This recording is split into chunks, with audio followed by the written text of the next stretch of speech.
Hey there, I'm Reed Landis with the Biostatistics Department at the University of Arkansas for Medical Sciences. I'd like to take a few minutes to tell you about 7 traits of tidy data. If your data set have these 7 traits, it'll make for faster and better statistical analyses by the analysts. This tutorial is brought to you by the Center for Childhood Obesity Prevention and the Center for Studies of Host Response to Cancer Therapy. Both of these are funded by the National Institutes of Health, but the views here aren't those of the NIH. We need to have an example data set to work with, so the following example is based on real-life data sets that we've received. A team of researchers conducted a preclinical animal study to investigate a potential treatment for methamphetamine use. They have a couple of questions. Does the treatment reduce methamphetamine effects compared to the methamphetamine effects for animals treated with vehicle? The second question was whether that treatment effect changes as the methamphetamine tolerance increases. That means the animals will be repeatedly measured. Some other details they have about the experiment are that there are males and females in the experiment, that's good, and that there'll be 2 of each group. This gives us an idea of how much data to expect. So on each of these animals, they're going to record how far the animal moves in 30 minutes after the therapeutic was administered and how many times it rears up during that time. So here's the data they sent me. It's really neat and orderly. I can look at this and understand a lot of what they've got going on. It's pretty data. But let's see if their data set captures all that they described about their experiment. Here we have the therapeutic. You can see vehicle and treated, that's good. There's the methamphetamine dose and the tolerance. Then right here, they've got pink and blue. I guess that the pink were female and blue were males, and they confirmed that was correct, but it don't, so that's good, that's there. And then here's the 2 same-sex mice. All right, that's great. I couldn't tell at first what these values were, and they told me, oh, that's the distance traveled in kilometers. All right, that's good. The rear events are on a separate worksheet that looks just like this one. Some other things looking around the data set, I see this right here, and they said those are the values that were above 2-kilometer threshold. All right. And then they've included the averages of each therapeutic dose group. I don't really need these averages because I can compute those myself. So the first thing to know is that pretty data is not necessarily tidy data.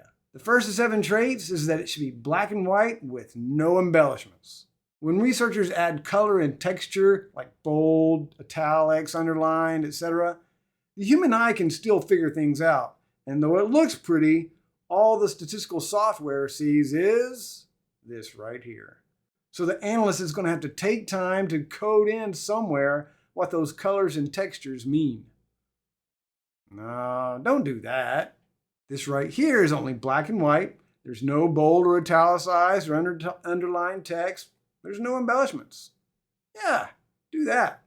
The second of 7 traits is that we let one column contain the values of one variable.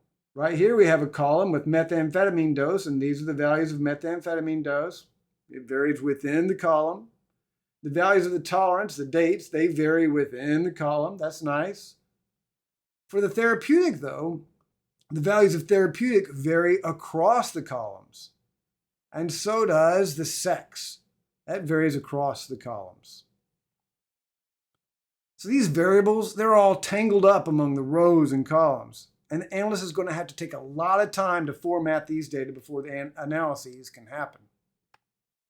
No, don't do that. Here's a bird's eye view of the tidy data. The variables are on the columns and the observations are on the rows. When you got more observations than variables, then you're going to have a deep and narrow rectangle. Yeah, do that. The third trait is that one row captures the data collected at one observation point. Here we have one animal, B14, and we observed it 3 times. So B14 has 3 rows of data. Similarly for animal B02. But what happens when you have multiple outcomes as the observation point? Well, just add a column. We can just add those with additional columns, and that's what we do. Yeah, do that. The fourth trait is that only one type of data is used to record the values for a given variable. So I'm looking at these data and they look pretty good, but what's that? Those are the group data, remember? Those are the group averages. So here, this column here has both individual level data and group level data within it. The analyst is going to have to take time to remove that because the software can't tell the difference between them. No, don't do that. This right here is all individual level data. Yeah, do that. But scrolling down the sheet, we see this. Though these are all individual level data, and that's good, some have numeric values and some have alphanumeric values. These different types of data, the software won't be able to distinguish which type to choose when reading it in.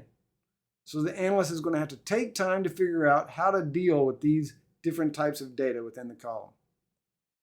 Nah, don't do that. In a situation like this, you can create a new variable that tells the software what's different about those twos.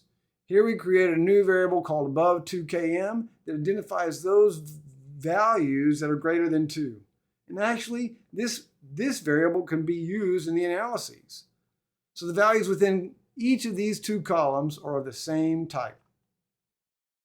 Yeah, do that. The fifth trait is that the variable names are short and simple, and that there's a place where the analyst can learn more about the specifics of a variable.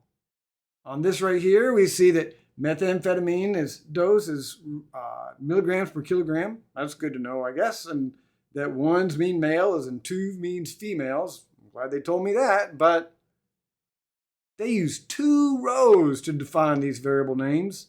The default setting for most statistical software is it only takes the top row to be the variable name. Then they've got special characters and spaces in the names, and the software may not be able to distinguish all those special characters. Finally, these are long names. So the analyst is going to have to take time to either type these out a whole bunch of times or to create simpler names. Nah, don't do that. Use names like this. These are much simpler. They give a good idea of what each variable is, and they'll be easy to type over and over.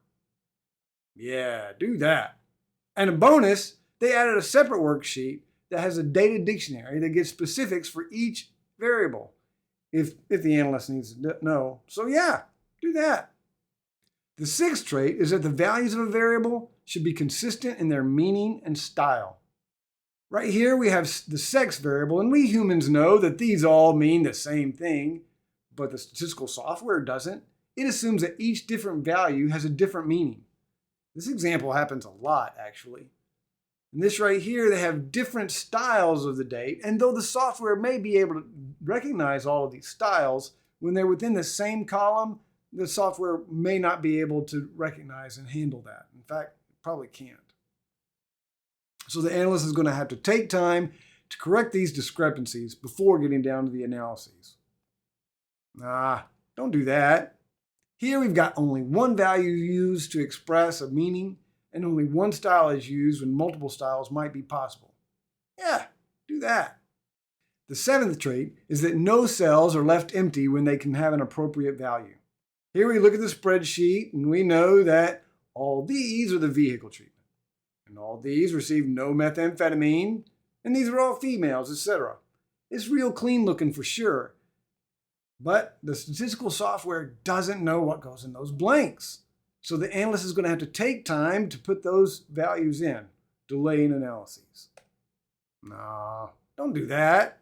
Right here we've got all the cells filled in, and the statistical software will know what's what. Yeah, do that. What do you do if you have truly missing data though? What you need to do is talk with the analyst on what to do with this type of empty cells. So these are the 7 traits of tidy data. There's more traits, but if your data have these traits, it'll make for faster and better analyses and reduce the chance for human error. You can read more about tidy data with these references right here. Thanks for watching.